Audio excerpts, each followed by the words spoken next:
आणि मला माहितीच होतं की आपल्याला तसं नाही असं सगळ्या गडावर भेटतातच आणि ह्या गडावर सुद्धा भेटलेलं आहे. हा या गडावर भेटलेला खजिना, जो खजिना आपल्याला प्रत्येक गडावर भेटतोच. कोणत्याही गडावर जाऊ या कोणत्याही ऐतिहासिक ठिकाणी जाऊ, हा खजिना आपल्या प्रत्येक ठिकाणी भेटतो. 250पेक्षा जास्त वर्ष झाली या विजयाला होऊन, तरीसुद्धा ही एक डोलकाठी अशी आहे जी आपल्याला पूर्ण विजयाची आठवण करून देते, म्हटलं ते एक स्मरण करून देते.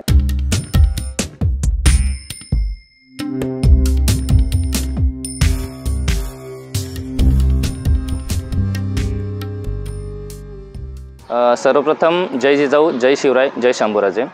तुम्हा सर्वांचे पुन्हा एकदा दुर्गसेवक सह्याद्रीच्या यूट्यूब चॅनलला सहर्ष स्वागत. आपण ॲक्च्युली 2 ते 3 महिन्याआधी शेवटचा ब्लॉग केला होता आणि 2 ते 3 महिन्यांच्या गॅपनंतर आता आपला नवीन ब्लॉग येतो आहे. कारण त्याचं रिझन म्हटलं तर तुम्हाला माहिती असेल, पावसाळी वातावरण आहे. मुंबईमध्ये असू द्या, कोकणामध्ये असू दे, पाऊस खूप जोरदार किंवा मोठ्या प्रमाणात होता आणि त्या वातावरणामध्ये शूट करणं हे खूप कठीण होऊन जातं. आणि मेन म्हणजे कसं, जे गडाचे जे मेन अवशेष आहेत, जे गडाचे मेन अवशेष दाखवण्यासाठी पावसाळी वातावरणामध्ये शूट करणं कठीण होऊन जातं आणि त्या पावसाळी वातावरणामध्ये ते अवशेष पण तुम्हाला जसे पाहिजे तसे दाखवता येत नाही. आणि त्याच्यानंतरच 2 ते 3 महिन्यांच्या गॅपनंतर आता आपण या गडाला भेट देण्यासाठी आलो, जो मुंबईमधला सर्वात महत्त्वाचा गड आहे. किंवा छत्रपतींच्या आशीर्वादाने आपण या नवीन पर्वाची सुरुवात करत आहोत, किंवा पावसाळ्याच्या नंतर जो आपला पर्व आहे त्यानंतर सुरुवात करत आहोत. तर महाराजांचं नाव घेऊन आपण या पर्वाला सुरुवात करूया. बोला छत्रपती श्री शिवाजी महाराज की जय. धर्मवीर छत्रपती श्री संभाजी महाराज की जय. महाराजांचं नाव घेतलं तर आपल्या अंगामध्ये एक वेगळीच ऊर्जा येते आणि त्या ऊर्जेला प्रेरित होऊन आपण ह्या गडाचा ब्लॉग सुरू करत आहोत.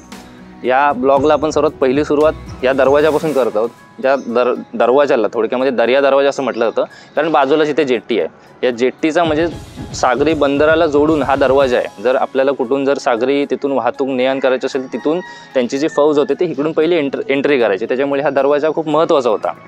सागरी वाहतूक किंवा त्या इकडचा जे त्यांचे जे इकडचे राजकीय जे हालचाल आहे त्यासाठी हा दरवाजा खूप महत्त्वाचा होता. त्याच्यामुळे ह्या दरवाजापासून आपण इथून पुढच्या ब्लॉगची सुरुवात करत आहोत.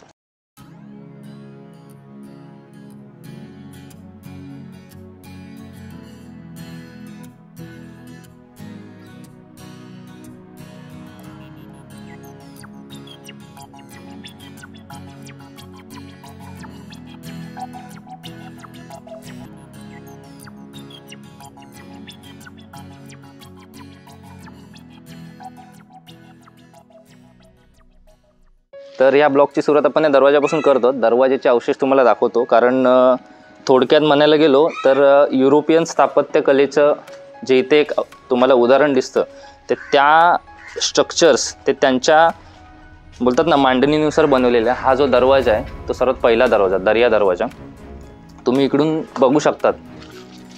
त्याच काळातला दरवाजा आहे. म्हटलं तर शक्यतो हा आपल्या मराठ्यांची जेव्हा राजवट इकडे आली तेव्हा बांधला असावा, किंवा पोर्तुगीजांच्या स्थापत्यकलेतला, किंवा त्यांनी तो बांधला असावा. आता इथे तुम्हाला दाखवण्याचं हे मेन कारण म्हटलं तर इथे तुम्ही या साईडला बघू शकता. थोडा कॅमेरा पुढे आणला तर हे जे तुम्हाला दिसतोय, ही जी जागा आहे ती मेन म्हणजे लॉक सिस्टीम, ज्याला लाकडी ओंडका टाकून दरवाजा लॉक केला जायचा. त्याच्यामुळे दरवाजा बंद करून त्याच्या आडवा असं एक लाकडी ओंडका टाकून हे पूर्णपणे दरवाजा लॉक केला जायचा. त्याच्यामुळे ते एक लॉक सिस्टीम आपण थोडक्यात म्हणू शकतो. हा झाला पहिला दरवाजा. तुम्ही पुढच्या बाजूला आलात तर बरोबर त्याच्याच बाजूला तुम्हाला हा दिसतो तो दुसरा दरवाजा.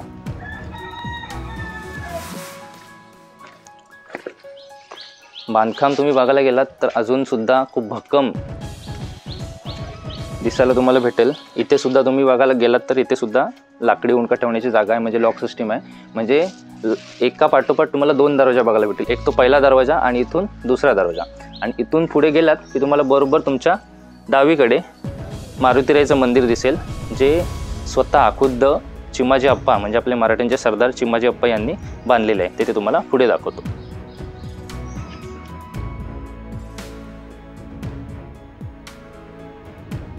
आत्ताच आपण तुम्हाला सांगितल्याप्रमाणे आपण 2 दरवाजे पार करून आपण आतमध्ये गडामध्ये प्रवेश केला, जो गडाचा मागचा दरवाजा आहे. तिथून प्रवेश केल्यानंतर तुम्हाला सांगितल्याप्रमाणे डावीकडे आपल्या श्री मारुतीरायचं मंदिर आहे. या मारुतीरायच्या मंदिराची एक विशेष गोष्ट म्हटलं तर 27 जुलै 1749 रोजी या मंदिराची स्थापना झाली.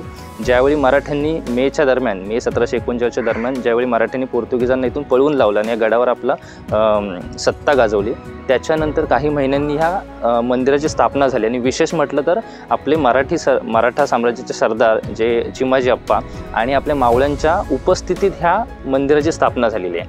आणि बरोबर तुम्ही मंदिराच्या समोरच्या बाजूला जर बघितलात, ते उंचची डोलकाठी, तिला आपण डोलकाठी म्हटलं जातं, ज्यावेळी 16 मे 1739च्या दरम्यान पोर्तुगीजांविरुद्ध आपल्या मराठ्यांची इथे लढाई झाली, त्या लढाईमध्ये पोर्तुगीजांना इथून पळवून लावलं. आणि ज्यावेळी मराठ्यांनी इथे सत्ता गाजवली, त्यावेळी त्यांनी बाजूला असलेले जे तुम्हाला आता बंदर दाखवलं, त्या बंदरावर पोर्तुगीजांचे खूप असे जहाजं होती, ती त्यांनी हस्तगत केली, म्हटलं तर जप्त केली. आणि जप्त केल्यानंतर त्याच एका पोर्तुगीज जहाजांपैकी एका जहाजाची जी डोलकाठी आहे, त्या डोलकाठी आपल्याला एक विजयाची आठवण म्हणून आपल्या इकडे दिसून येते. म्हणजे तर 250पेक्षा जास्त वर्ष झाली या विजयाला होऊन, तरीसुद्धा ही एक डोलकाठी अशी आहे जी आपल्याला पूर्ण विजयाची आठवण करून देते, म्हटलं ते एक स्मरण करून देते. ती तुम्ही पूर्णपणे बघू शकतात की किती उंच अशी डोलकाठी आहे, जी आपण पूर्ण जहाजाच्या मधोमध लावतो. ती पोर्तुगीजकालीन जहाजाची डोलकाठी आहे, म्हणजे विचार करा तिला किती वर्ष उमटून गेले आहेत.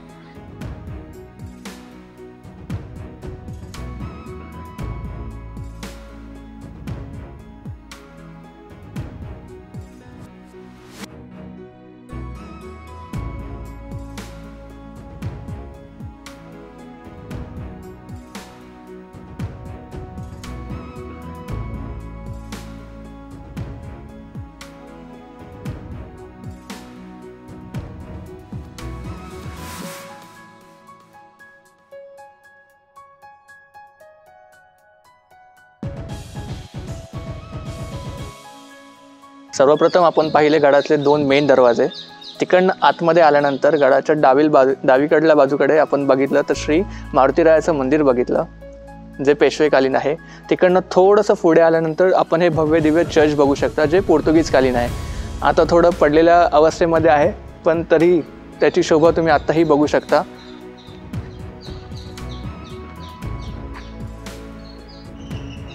आपण गडामध्ये प्रवेश केला. सर्वात पहिली ही जी पोर्तुगीजकालीन चर्चचं तुम्हाला जे बांधकाम दिसत आहे, तसं बघायला गेलं तर या गडावर सर्वात जास्त वर्चस्व हे पोर्तुगीजांचं होतं. त्याच्यामुळे गडावर सर्वात जास्त जे अवशेष आहेत ते त्यांचेच ख्रिश्चन धर्माचे जे चर्च आहेत ते तुम्हाला जास्त प्रमाणात दिसून येतील. या माझ्या बाजूला तुम्ही जे बघताय, हा जो महत्त्वाचा जो मेन गाभारा आहे, जो चर्चचा हा मेन गाभारा आहे. या गाभाऱ्याला 2 दरवाजे आहेत, एक माझ्या डाव्या बाजूला आणि एक आपल्या उजव्या बाजूला. हे दरवाजाचं तुम्ही जरी बांधकाम बघितलं तरी खूप वर्ष आधीचं बांधकाम आहे. बघू शकता तुम्ही दरवाजाची कमान थोडीशी उंच स्वरूपाची आहे. या साईडला काहीतरी रूम्स वगैरे असू शकतात त्या काळातले. आणि या बाजूला हे अवशेष पूर्णपणे पडक्या अवस्थेत आहेत. आणि माझ्या पायाच्या खाली तुम्ही या साईडला बघू शकता की माझ्या पायाच्या खाली ख्रिश्चन धर्माचं एक शिलालेख आहे. त्या शिलालेखवर आता इंग्लिशमध्ये किंवा पोर्तुगीजकालीन भाषेमध्ये काहीतरी लिहिलेलं आहे, पण ते आता पूर्णपणे मिटलेल्या अवस्थेत आहे, त्याच्यामुळे आपण ते काही वाचू शकत नाही. आणि ह्या बाजूला तुम्हाला पूर्णपणे दिसून येईल की हा चर्च किती भव्य दिव्य आहे. म्हणजे हा माझ्या मागच्या साईडचा जो पूर्णपणे चर्चचा जो हा एरिया आहे तो केवढा उंच, अंदाजे 2 ते 3 मजलीचा हा चर्च दिसून येतो. या डाव्या बाजूला मी जो दाखवतो, ह्या डाव्या बाजूला चर्चच्या वरच्या मजल्यावर जाण्यासाठी तुम्हाला पायऱ्यांचे अवशेष दिसून येतील. ते आता रियालिटीमध्ये अस्तित्वात आहेत की नाही ते आपण कन्फर्म सांगू शकत नाही, पण ह्यावरून तुम्हाला सांगू शकतो की हा स्ट्रक्चर किती भव्य दिव्य आहे. त्या पोर्तुगीजकालीन त्या वेळामध्ये किंवा त्या काळामध्ये हे किती भव्य दिव्य असू शकतं हे याच्यावरून दिसून येतं. समोर दिसतोय तो तुम्हाला सांगितल्याप्रमाणे चर्चचा मेन गाभारा, बरोबर त्याच्या समोरच्या बाजूस तुम्हाला मी सांगितलं की हे चर्चचं बांधकाम अंदाजे 2 ते 3 मजली असू शकतं, जे त्याच्या अवशेषावरून दिसून येतं. आतल्या बाजूला तुम्ही बघू शकता की त्याच्या वरच्या मजल्यासाठी जाण्यासाठी तुम्हाला इथे पायऱ्यांचे अवशेष आहेत. हे बघा, तुम्ही आतल्या बाजूला या, मग तुम्हाला दिसून येतील. म्हणजे आतमध्ये पूर्ण मातीचा गाळ साचला आहे, त्याच्यामुळे ते पूर्णपणे क्लिअर व्हिडिओमध्ये दिसतील की ते सांगू शकत नाही, परंतु तरी पण पूर्णपणे दाखवण्याचा मी प्रयत्न करतो. पुढं वरच्या बाजूला या, अंदाजे 2 ते 3 मजलीचं बांधकाम असण्याची ही शक्यता आहे.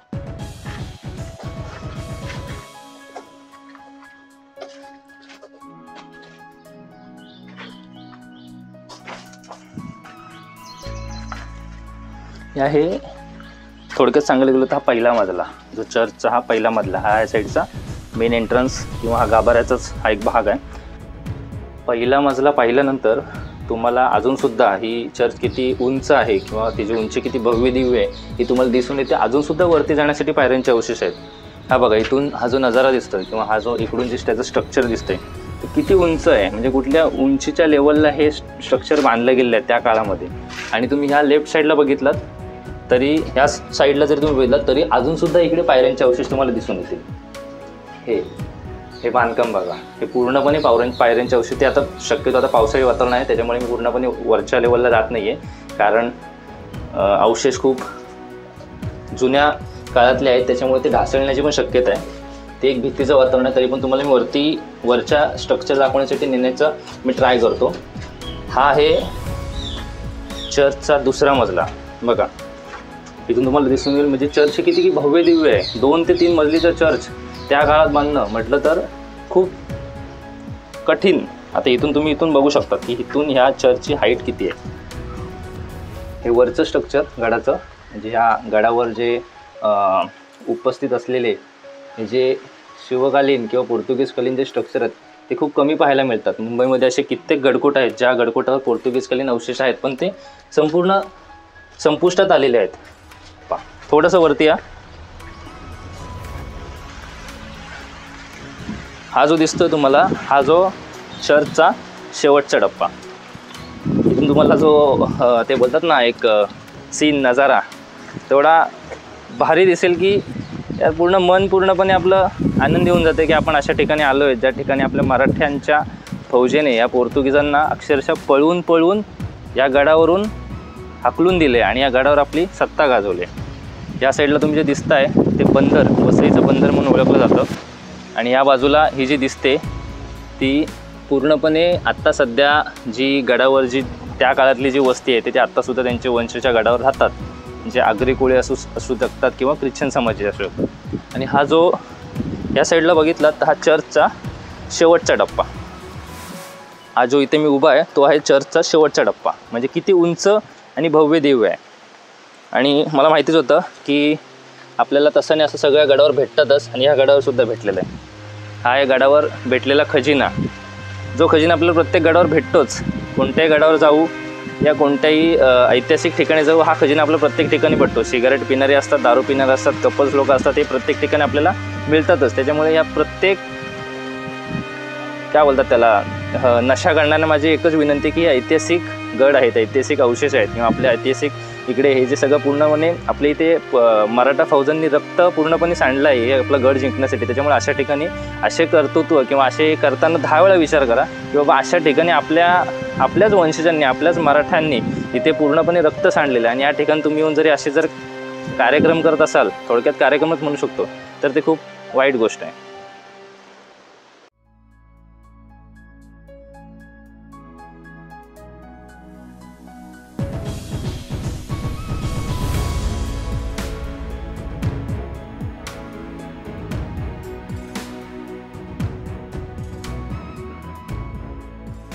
गडाच्या मागच्या दरवाजातून आतमध्ये आलो, अवशेष काही बघितले. समोरच चर्च आहे ते आत्ताच आपण बघितलं. आता आपण थोडंसं पुढे चालत आलं, तोच रस्ता समोरून थोडंसं पुढे चालत आल्यानंतर इथे तुम्हाला एक वाड्याचे अवशेष दिसतील. सध्या आतमध्ये झाड म्हणतात ना, वनस्पती खूप मोठ्या प्रमाणात वाढल्यामुळे, झाडांचं प्रमाण खूप वाढल्यामुळे हे अवशेष पूर्णपणे आता संपुष्टात येताना दिसत. पण ते तुम्हाला हे वाड्याचे अवशेष पूर्णपणे दिसून येतील.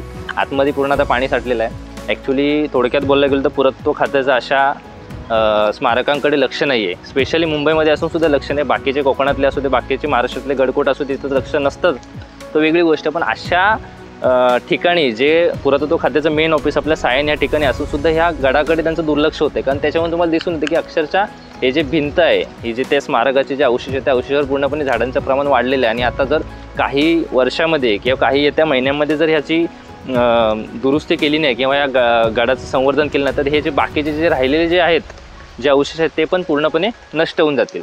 या आतला तुम्ही पाहू शकतात की आतमध्ये पूर्णपणे वाड्याचे अवशेष तुम्हाला दिसून येतील. आपण गडामध्ये प्रवेश केला, मागच्या दरवाजाच्या बाजूने आपण थोडेफार अवशेष बघितले. त्याच रस्त्याने सरळ पुढे आल्यानंतर हा एक जो महत्त्वाचा दरवाजा दिसतो, जो गडामध्ये प्रवेश करतो किंवा गडाच्या मेन वास्तूमध्ये प्रवेश करतो, हा जो महत्त्वाचा दरवाजा आहे. आत्तापर्यंत आपण खूप असे गडकोट कवर केले. स्पेशली आपण प्रामुख्याने असे गडकोट कवर करतो की जे त्या शिवभक्तांना किंवा गडप्रेमींनी त्या गडाची माहिती नाही. आणि शक्यतो मुंबईमध्ये असे कितीतरी गडकोट आहेत जे स्वतः मला माहिती नव्हते. काही ऐतिहासिक माहिती शोधल्यानंतर किंवा काही पुस्तक वाचल्यानंतर मला समजलं की या मुंबईमध्ये सुद्धा असे कित्येक गडकोट आहेत ज्यांचा इतिहास आपल्या मराठा फौजेशी आणि आपल्या मराठा साम्राज्याशी निगडित आहे. आत्तापर्यंत आपण बेलापूर असू दे, डोंगरी धारावी असू दे, द्रोणागिरी असे 2 ते 3 गड आपण कव्हर केले आणि त्या गडांची आपल्याला माहिती आपण तुम्हापर्यंत पोहोचवली. परंतु थोडक्यात सांगायचं म्हटलं, ह्या गडांची नावं मी आता का काढली, का तर द्रोणागिरी गड, त्याच्यानंतर बेलापूर आणि डोंगरी धारावी जो आपला भाईंदरच्या इकडे, ह्या तिन्ही गडांचं कनेक्शन या गडाशी आहे. का तर ज्यावेळी मराठा साम्राज्याने या गडावर हल्ला केला त्याचवेळी त्या गडावर सुद्धा याच दरम्यान हल्ला केला होता. त्याच्यामुळे मराठा साम्राज्याची जेव्हा फौज या गडावर आली तेव्हातली अर्धी फौजसुद्धा बेलापूर गड, द्रोणागिरी गड ह्या गड कव्हर करण्यासाठी किंवा ते गड जिंकण्यासाठी त्या एरियामध्ये ते होते. त्याच्यामुळे त्या गडांची नावं काढण्याचं महत्त्व म्हटलं तर ह्या गडाचं आणि त्या गडाचं खूप मोठं कनेक्शन आहे. त्या दरवाजापासून आपण आतमध्ये आलो. इथे सुद्धा तुम्ही माझ्यावरती पाहू शकता की एक छोटासा दरवाजा आहे, छोटंसं एक स्ट्रक्चर आहे, पण ते किती बोलतो ना भक्कम स्ट्रक्चर हे आपण तुम्ही पाहू शकता की अक्षरशः एखादा तोफेचा गोळा जरी लागला तरी ते पडणं खूप मुश्किल आहे. हा आतला तुम्ही जो पार्ट बघताय तो आहे गडाचा महत्त्वाचा, म्हणजे गडाचा मेन बालेकिल्ला जसं आपण बोलतो की गडाचं जे मेन स्ट्रक्चर्स असतात, जे राजवाडे असतात, पाण्याचे टाके असतात जे गडाच्या मध्यभागी असतात, तो जो बालेकिल्ल्याचा स्ट्रक्चर आहे तो तशा टाईपमधला हा एक स्ट्रक्चर आहे. आपण तुम्ही आधी बघितलं असेल की ह्या आधी आपण डोंगरी धारावी या गडाचं आपण एक शूट केलं होतं. ती व्हिडिओ तुम्ही पाहिलेत की नाही ते माहीत नाही, पण तुम्ही ती व्हिडिओ पाहू शकता. आपल्या चॅनलवर ते आपण अपलोड केलेली आहे. डोंगरी धारावी हा एक बघायला गेलं तर एक साष्टी बेट नावाने ओळखला जायचा. साष्टी बेट या गडावर लक्ष ठेवण्यासाठी स्पेशली पोर्तुगीज त्याचा उपयोग करत होते. आणि जर ह्या गडावर कोणी हल्ला केला तर त्या बेटावरून ह्या गडावर रसद पोचली जायची, समुद्रमार्गी रसद पोचली जायची. आणि त्याच्यामुळे ते साष्टी बेट आपल्या अंडर येणं किंवा आपल्या सत्तेत येणं, त्या साष्टी बेटावर आपली सत्ता असणे हे खूप महत्त्वाचं होतं, हे मराठ्यांना माहिती होतं. त्याच्यामुळे तुम्हाला डोंगरी धारावी या गडाबद्दल जेव्हा मी माहिती दिली त्यावेळी मराठा साम्राज्याने त्या साष्टी बेटावर म्हणजे त्या डोंगरी धारावी बेटावर कसा हल्ला गेला ते पण तुम्हाला त्या व्हिडिओमध्ये मी तुम्हाला सांगितलेलं आहे.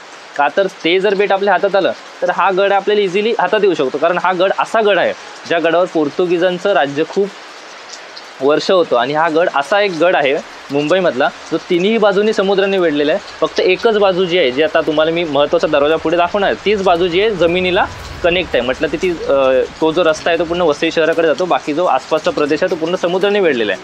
त्याच्यामुळे जर एका साईडून जर आपण हल्ला केला तर ह्या गडाला रसद पोचण्याची एकच जागा आहे ती साष्टी बेट, जी तुम्हाला आधीच्या ब्लॉगमध्ये दाखवलं. त्याच्यामुळे मराठ्यांनी तो पहिला साष्टी बेट आपल्या ताब्यात घेतला आणि त्याच्यानंतर या गडावर हल्ला चढवला. बाकी या गडाचा पुढचा इतिहास, या गडावर मराठ्यांनी कसा हल्ला केला, पोर्तुगीज आणि मराठी यांच्यामध्ये कशी लढाई झाली याबद्दल तुम्हाला इतिहास मी पुढे सांगणार होतो. गडामध्ये प्रवेश करायच्या आधी गडाची तुम्हाला थोडक्यात माहिती द्यायची म्हटलं तर या गडावर तुम्ही कसे येऊ शकता. गडावर येण्यासाठी तुम्हाला वसई रेल्वे स्टेशन जे वेस्टर्न लाईन आहे त्या रेल्वे स्टेशनपासून तुम्हाला रिक्षा एकदम इझिली अवेलेबल होऊ शकतात. ते पूर्ण तुम्हाला गडाच्या जो मेन दरवाजा आहे त्या मेन दरवाजापर्यंत येऊन तुम्हाला ते सोडतात. हा जो गड आहे तो पालघर जिल्ह्यामध्ये वसलेला आहे. या गडाला मराठी भाषेमध्ये किंवा मराठ्यांनी वसईचा किल्ला नाव ठेवलेलं आहे. आणि पोर्तुगीज भाषेमध्ये किंवा पोर्तुगीजांच्या कालखंडामध्ये या गडाला फोर्टोलेझा दे साओ सेबेस्टियाओ दे बाकाईम म्हटलं. हे शब्द एवढा हार्ड आहे की तो बोलताना पण आपल्याला 10 वेळा विचार करावा लागतो की चुकीचा शब्द का नाही जात आहे. तर हा जो पोर्तुगीज शब्द नंतर इंग्रजांनी या गडाला बॅसिन फोर्ट या नावाने सुद्धा त्यावेळी इंग्रजांच्या कालखंडामध्ये ओळखलं जायचं. आणि इंडो पोर्तुगीज कालखंडामध्ये या गडाला सेबेस्टियन किल्ला किंवा सेबेस्टियन गड या नावाने ओळखलं जातं. हा जो गड ज्या शहरामध्ये वसलेला आहे, ज्या प्रदेशामध्ये वसले आहे, त्या वसई शहराचा थोडक्यात इतिहास जर आपण जाणून घेतला तर 11व्या शतकामध्ये जेव्हा अरबी भूगोलशास्त्रज्ञ या एरियामध्ये आले होते अभ्यासामध्ये, तेव्हा त्यांच्या लिखाणामध्ये सुद्धा ह्या वसई शहराचं आपल्याला काही लिखाणामध्ये त्या वसई शहराचं आपल्याला नाव दिसून येत नाही. म्हटलं तर त्याच्यानंतर 13व्या किंवा 12व्या किंवा 13व्या शतकाच्या नंतर या वसई शहराचं नाव आपल्याला पुढे काही पुस्तकामध्ये दिसून येतं. या गडाची रचना बघायला गेलो तर या गडावर एकूण 10 बुरुज आहेत आणि 10 बुरुजांची नावं तुम्हाला मी तुमच्या स्क्रीनवर दाखवत आहोत. कारण ती नाव इतकी हार्ड आहेत. ते पोर्तुगीजकालीन ख्रिश्चन धर्मातील जे संत आहेत त्या संतांच्या नावावरून या गडांच्या बुरुजांची नावं त्या पोर्तुगीजांनी ठेवली असावीत असं आपल्याला दिसून येतं. हा गड पूर्णपणे तुम्हाला सांगितल्याप्रमाणे तिन्ही बाजूनी समुद्राने वेढलेला आहे आणि एकच जी बाजू आहे जी ह्या बाजूची ज्या बाजूने आपण आलो ती बाजूच फक्त जमिनीला कनेक्ट आहे किंवा वसई शहराला ती कनेक्ट आहे. त्याच्यामुळे या गडावर हल्ला करणं हा किती कठीण होतं त्या काळामध्ये हे आपल्याला दिसून येतं. तरीसुद्धा या गडावरून पोर्तुगीजांना हाकलून लावण्यामध्ये आपल्या मराठा साम्राज्याला किंवा मराठा फौजेला यश आलं. त्यावरून आपल्याला समजून येतं की आपली मराठा फौज त्यावेळी किती बळकट होती. गडावरील 10 बुरुजांपैकी जो महत्त्वाचा बुरुज जो या गडावर होता जो सेंट सेबेस्टियन बुरुज, जेव्हा मराठ्यांनी या गडावर हल्ला केला तेव्हा तो बुरुज सुरुंग लावून पाडला गेला असं आपल्याला ऐतिहासिक पुरावे किंवा ऐतिहासिक वाचनामध्ये आढळते. गडामध्ये प्रामुख्याने दोन महादरवाजे आहेत. जो आपण ज्या दरवाजाने आलो जो सेंट जॉन बुरुजाच्या बाजूलाच असणारा दर्या बुरुज जो पूर्ण बंदराला कनेक्टेड आहे. दुसरा म्हटलं तर वसई शहराच्या बाजूला जो महत्त्वाचा बुरुज, असे 2 महादरवाजे आहेत. गडाच्या आतमध्ये आपल्याला पोर्तुगीज नकाशानुसार जे आपल्याला पोर्तुगीज नकाशा आपल्याला मिळालेले आहेत त्या नकाशानुसार गडावर आपल्याला न्यायालय, कारागृह, त्याच्यानंतर हॉस्पिटल किंवा रुग्णालय आणि काही चोरवाटा सुद्धा आपल्याला पाहायला मिळतील. पण आता सध्या पावसाळी वातावरण आहे आणि त्याच्यानंतर वनस्पतीचं प्रमाण पण खूप मोठ्या प्रमाणात वाढलेलं आहे. त्याच्यामुळे ते आपल्याला अवशेष चांगल्या प्रकारे आपल्याला दिसून येत नाही. दुसरं म्हटलं तर गडावरच्या आतल्या भागामध्ये किंवा गडावरच्या आसपासच्या परिसरामध्ये वज्रेश्वरी देवीचं मंदिर आणि महादेवाचं मंदिर सुद्धा आपल्याला पाहायला मिळतं. आणि या गडाचा प्रामुख्याने जो वापर केला जायचा जो पोर्तुगीजकालीन किंवा शिवकाळामध्ये आसपासच्या सागरी जो समुद्राचा जो मार्ग आहे त्या मार्गावर व्यापारी हालचालीवर लक्ष ठेवण्यासाठी या गडाचा प्रामुख्याने वापर केला जातो. त्याच्यामुळे पोर्तुगीजांनी हा गड त्यांच्याकडे जास्त वेळ राखून ठेवला होता.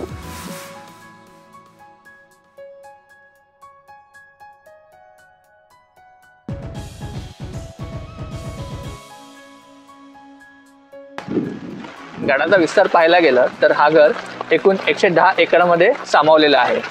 तसंच या गडावरती एकूण 116 पेक्षा जास्त विहिरी आहेत. पण आता सध्या गडाची अवस्था पाहता या जी पडझड झाली आहे त्यामुळे त्यातील काहीशा विहिरी आपल्याला आता पाहायला मिळतात, बाकी सर्व नष्ट झाले आहेत.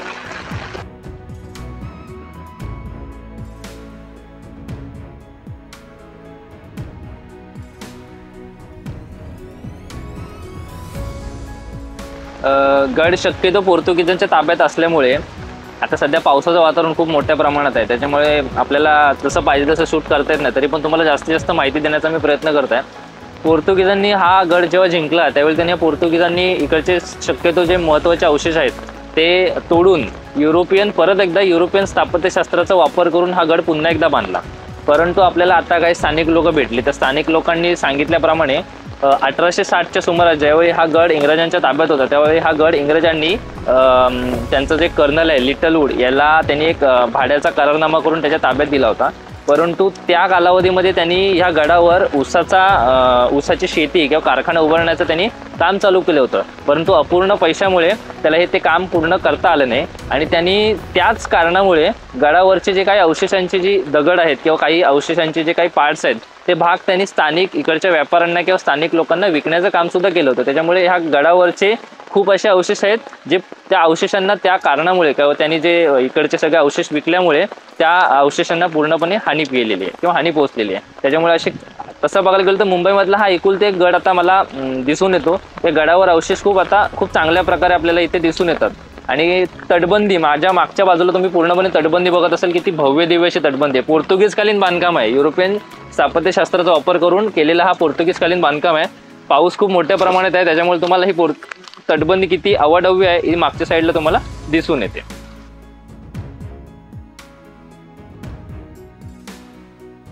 आत्ताच तुम्हाला सांगितल्याप्रमाणे गडावर 116 पेक्षा जास्त विहिरी इकडच्या स्थानिक लोकांनी इकडचे जे सुरक्षा रक्षक आहेत जे पुरातत्व खात्याच्या तर्फे इकडे काम करतात त्यांच्या सांगितल्याप्रमाणे किंवा त्यांच्या माहितीप्रमाणे गडावर आपल्याला 116 पेक्षा जास्त विहिरी पाहायला मिळतात. त्यापैकी काहीच आपल्याला आता अस्तित्व त्यापैकीच ही एक पेशवेकालीन विहीर जी पेशवे काळामध्ये तिचं बांधकाम झालेलं आहे.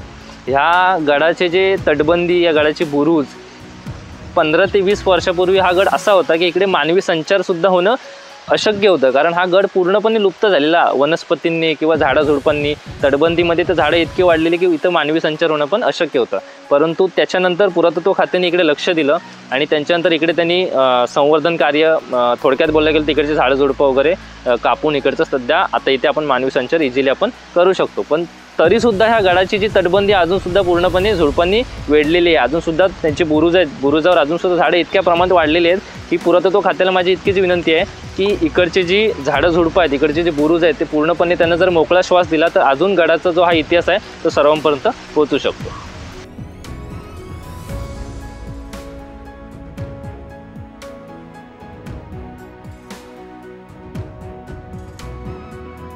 या गडावर जो महत्त्वाचा इतिहास घडला तो म्हटलं तर वसईची लढाई. त्या वसईच्या लढाईच्या बाबतीत तुम्हाला खूप अशी पुस्तकं उपलब्ध तुम्हाला भेटतील. त्या वसईच्या लढाईबद्दल तुम्हाला थोडक्यात सांगायचं म्हटलं तर 1720च्या कालखंडामध्ये मराठ्यांनी पोर्तुगीजांकडून कल्याण काबीज केला आणि त्यानंतर 1730च्या दशकाच्या मध्यापर्यंत सालशेत बेटावरचे सगळे किल्ले आणि ठाणे शहर जो पोर्तुगीजांकडून मराठ्यांनी जिंकून घेतला. परंतु त्याच कालखंडामध्ये पोर्तुगीजांनी रेवदंडा किल्ला असू दे, वर्सोवा, वांद्रे, माहीम, केळवे माहीम जो पालघरमध्ये आहे आणि खुद्द हे जे वसई शहर हे राखून ठेवले होते, म्हणजे मराठ्यांपासून राखून ठेवले आणि त्यांच्यावर त्यांचं वर्चस्व कायम होतं. त्याच्यानंतर शंकराजी पंत जे आपले सरदार होते, शंकराजी पंत यांनी आपले चिमाजी अप्पा यांना एक पत्र लिहिले आणि त्या पत्रानुसार कळवले की जर तुम्हाला ही मोहीम आखायची असेल वसईची तर सर्वात पहिलं अर्नाळा किल्ला हा आपल्या मराठा साम्राज्यामध्ये सामील करणं महत्त्वाचं आहे. अर्नाळा किल्ला म्हटलं तर कुठला, तर विरारच्या साईडचा, विरारच्या बाजूला एकदम शेवटच्या टोकाला समुद्राच्या बाजूला अर्नाळा किल्ला वसलेला आहे. अर्नाळा किल्ला ताब्यात घेणं खूप महत्त्वाचं होतं हे त्यांना माहिती होतं. म्हणून शंकराजी पंत यांनी स्थानिक लोकांना घेऊन गोविंदजी कासार आणि गौराजी यांना घेऊन 400 सैनिकांचं पथक घेऊन त्या अर्नाळा किल्ल्यावर खुशकीच्या मार्गाने हल्ला चढवला आणि त्याच्यानंतर आपले दर्यासागर मानले जाणारे मानाजी आंग्रे यांनी समुद्राच्या वाटेने त्याच गडावर हल्ला चढवला. म्हटलं समुद्राच्या वाटेने त्याची रसद बंद केली आणि त्या दोन्ही वाटेने त्या दोघांनी हल्ला चढवला. गडावर जो आता अर्नाळा किल्ला जो आपल्याला खूप महत्त्वाचा होता, त्या अर्नाळा किल्ल्यावर मराठ्यांनी 28 मार्च 1737 रोजी हल्ला चढवला आणि जो गाफील पोर्तुगीज सैन्य होतं ते पूर्णपणे गाफील होतं. त्याचाच फायदा घेऊन मराठा सैन्याने तो अर्नाळा किल्ला जिंकला आणि त्याच विजयाची स्मृती म्हणून उत्तरेकडची जी तटबंदी आहे अर्नाळा किल्ल्याच्या तिथे एक शिलालेख सुद्धा बनवलेला आहे त्यांनी आणि तो शिलालेख आत्तासुद्धा शाबूत आहे. आणि त्याच्या पुढे जानेवारी 1738च्या दरम्यान मराठ्यांनी हा गड जो अर्नाळा गड आहे तो सुस्थितीत आणण्यामध्ये किंवा त्याचं संवर्धन कार्य सुरू केलं आणि त्याच्या शेवटला म्हटलं तर मे 1738च्या सुमारास पूर्णपणे गड बांधून झाला, सुस्थितीत आणला गेला आणि तो पुन्हा गड लढण्यासाठी पुन्हा तयार झाला. आत्ता आपण जिथे उभे आहोत तो आत्ता पूर्ण आपण गड कव्हर केल्यानंतर गडावरचे सगळे अवशेष दाखवल्यानंतर आपण इतिहास सांगत होतो. इतिहास सांगितल्याप्रमाणे की आपण अर्नाळा किल्ला जो आता मराठ्यांनी काबीज केला जो खूप महत्त्वाचा होता, कारण हा गड जिंकायच्या आधी अर्नाळा किल्ला कव्हर करणे किंवा तो काबीज करणे खूप महत्त्वाचा होता. तो काबीज केल्यानंतर लगेचच 17 फेब्रुवारी 1739च्या दरम्यान खुद्द चिमाजी अप्पा यांच्या नेतृत्वाखाली मराठ्यांनी वसईवर हल्ला केला आणि ज्यावेळी मराठी समोरून हल्ला करताना दिसून येतात किंवा ते आपल्यावर चाल करून येतात हे समजल्यावर पोर्तुगीजांची जी शिबंदी जी गडाच्या बाहेर होती ती पोर्तुगीजांनी आतमध्ये बोलवली. मराठ्यांनी पूर्ण गडाला घेरा घातला, पूर्णपणे गडाची नाकेबंदी केली आणि त्याच्यामुळे पोर्तुगीजांनी सुद्धा मराठ्यांना प्रतिकार केला. मराठ्यांनी वेढा घालण्यासोबतच त्यांच्यावर प्रतिकार असा हल्लासुद्धा केला. त्या हल्ल्यामध्ये त्यांचा जो सेनापती होता, आपण सेनापती बोलू शकतो पोर्तुगीजांचा, सिल्व्हेरा दे मेंजेस हा मारला गेला. त्याच्यानंतर पोर्तुगीजांनी मराठ्यांनी इतका प्रचंड असा प्रतिकार केला, बंदुका असू दे, तोफा असू दे, यांनी मराठ्यांवर हल्ला केले. त्याच्यामुळे मराठ्यां फौजेचे खूप मोठ्या प्रमाणात नुकसानसुद्धा झाले. परंतु तरीही मराठ्यांचा वेढा हा पूर्णपणे सैल झाला नाही. मराठ्यांनी हा वेढा पूर्ण भक्कम ठेवला आणि तुम्हाला माहितीच आहे, तुम्हाला सांगितलं मानाजी आंग्रे यांनी समुद्राच्या बाजूने त्यांची पूर्ण नाकेबंदी केली. त्यांना रसद पोचूच देऊ शकत नव्हते किंवा ती रसद जी येत होती ते पूर्णपणे तिकडे नाकेबंदी केल्यामुळे समुद्राच्या वाटेने येणारी रसदसुद्धा पूर्णपणे बंद झालेली आणि त्याच्यामुळे पोर्तुगीजांचे जे दोन्ही मार्ग होते ते पूर्णपणे बंद झालेले. पोर्तुगीजांना दोन्ही साईडला घेतलं होतं. त्यांची रसद अक्षरशः पूर्णपणे गडाच्या आतमध्ये येण्यासाठी मानाजी आंग्रे स्वतः समुद्राच्या आरमारामध्ये उभे होते, तटस्थ उभे होते आणि त्याच्यामुळे अखेरीस 16 मे 1739च्या दरम्यान आपल्या मराठा फौजीने दिलेल्या वेढ्याला यश आले. मराठीने एल्गार केला. स्वतः चिमाजी अप्पा यांनी गडावरची पहिली तोफ डागली.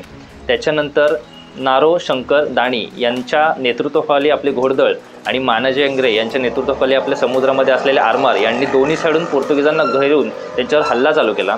आपल्या तोफखान्याचे प्रमुख गिरमाजी यांनी अक्षरशः हा जो गड आहे पूर्णपणे भाजून काढला. अक्षरशः एवढ्या तोफांनी ते हल्ले केले की पूर्ण पोर्तुगीज शरण यायला तयार होते. पोर्तुगीजांनी शरणागतीसुद्धा पत्करली, परंतु शरणागती पत्करल्यानंतर त्यांनी चिमाजी अप्पा यांना कळवले की बाबा आम्ही शरणागती पत्करतोय, परंतु आमच्या फौजेला बाहेर जाण्यासाठी वाट तुम्ही मोकळी करा. आणि तुम्हाला माहितीच आहे आपल्या इतिहासानुसार मराठ्यांना जे शरण येतात त्यांना आपण सोडून देतो. त्याचनुसार चिमाजी अप्पा यांनी त्यांच्या विनंतीचा मान राखून त्यांच्या फौजेला बाहेर जाण्यासाठी वाट मोकळी केली आणि अशा प्रकारे मराठ्यांनी या गडावर आपले राज्य स्थापन केले आणि शेवटी 23 मे 1739च्या दरम्यान या गडावर आपला स्वराज्याचा भगवा फडकला.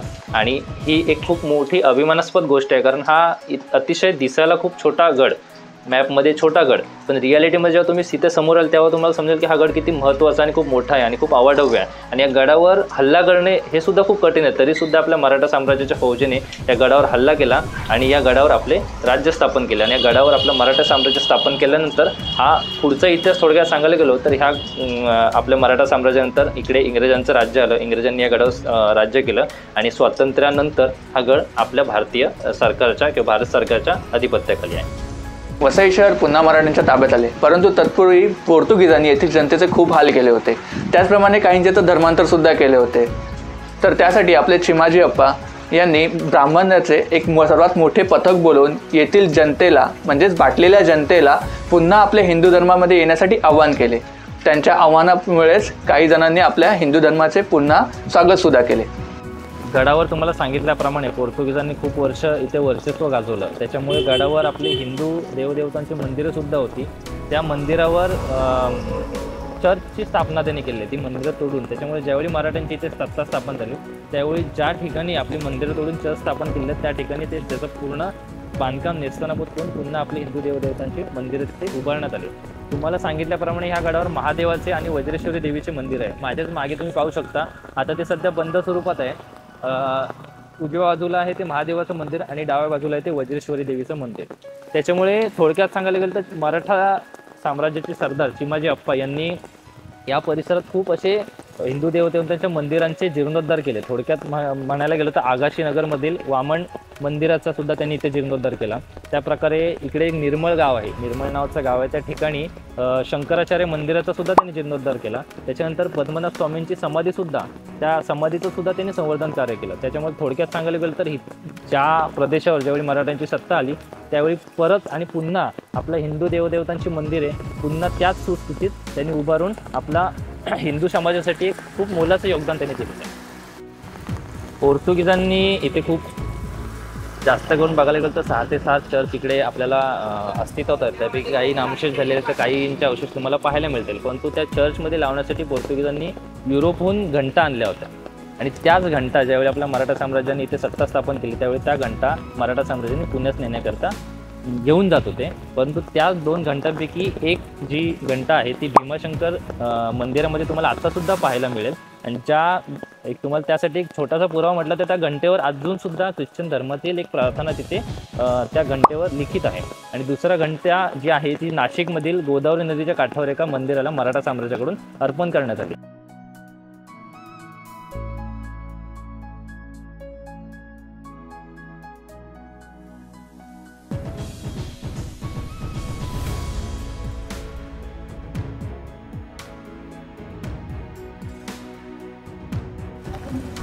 तर आजचं वातावरण इतकं बोलतात ना विचारांच्या पलीकडे होतं. ॲक्च्युली आम्ही विचार केलेला की आज पाऊस नसेल, आपण गड पूर्णपणे कव्हर करू आणि माहिती सर्वपर्यंत पोहोचू, पण पावसाचं प्रमाण इतकं जास्त प्रमाणात होतं तरीसुद्धा या पावसामध्ये आपण हा गड पूर्णपणे कव्हर केला. गडावरील सर्व अवशेषांची माहिती, गडावरील सर्व मंदिरांची माहिती आणि गडावर झालेला हल्ला, वसईची लढाई याबद्दल तुम्हाला माहिती तुमच्यापर्यंत पोहोचवली. ही व्हिडिओ तुम्हाला आवडल्यास व्हिडिओला लाईक, शेअर आणि आपल्या चॅनलला सबस्क्राईब करायला विसरू नका. जय शिवराय, जय शंभूराज.